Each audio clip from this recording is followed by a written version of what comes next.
অনুমিতা দত্ত বাংলা টেলিভিশনের অন্যতম জনপ্রিয় একজন অভিনেত্রী, যাকে প্রথম জি বাংলার পাণ্ডব গোয়েন্দা ধারাবাহিকে দেখা গিয়েছিল। পাণ্ডব গোয়েন্দা ধারাবাহিকটি টিআরপি তালিকায় অনেকটাই পিছিয়ে থাকায় অল্প কয়েকদিনেই বন্ধ হয়ে যায়, তবে পাণ্ডব গোয়েন্দা শেষ হওয়ার পর তাকে শান বাংলার সাথী ধারাবাহিকে দেখা গিয়েছিল। সাথী ধারাবাহিকটি তুমুল জনপ্রিয়তা পেয়েছিল।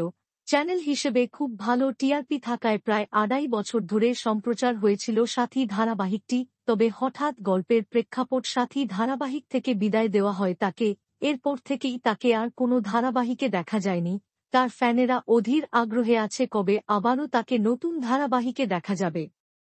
অবশেষে অপেক্ষার অবসান হল, নতুন ধারাবাহিকে ফিরেছেন অভিনেত্রী অনুমিতা দত্ত। স্টার জলসার অন্যতম জনপ্রিয় ধারাবাহিক ছিল খেলাঘর। ধারাবাহিকে প্রধান চরিত্রে দেখা গিয়েছিল জনপ্রিয় অভিনেতা সৈয়দ আরেফিন এবং জনপ্রিয় অভিনেত্রী স্বীকৃতি মজুমদারকে।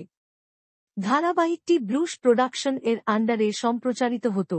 এইবার এই ধারাবাহিকের রিমেক আসছে স্টার মা চ্যানেলে, যার প্রোমো ইতিমধ্যেই সামনে এসেছে। এই ধারাবাহিকেই প্রধান নায়িকার ভূমিকায় দেখা যাবে অভিনেত্রী অনুমিতা দত্তকে, যা প্রোমোতে আমরা দেখতে পাচ্ছি। এবার বাংলার গণ্ডি পেরিয়ে তেলেগু ভাষার স্টার মা চ্যানেলে দেখা যাবে তাকে। প্রসঙ্গত, স্টার মা চ্যানেল এর আগে খেলাঘর ছাড়াও পঞ্চমী ধারাবাহিকে রিমেক করেছিল। আপনারা অনুমিতা দত্তর নতুন ধারাবাহিক দেখার জন্য কতটা এক্সাইটেড কমেন্টে জানাবেন। বাংলা বিনোদনের এই ধরনের সকল আপডেট সবার আগে পেতে চ্যানেলটি সাবস্ক্রাইব করে পাশে থাকা বেল আইকনটি বাজিয়ে দিন। ধন্যবাদ।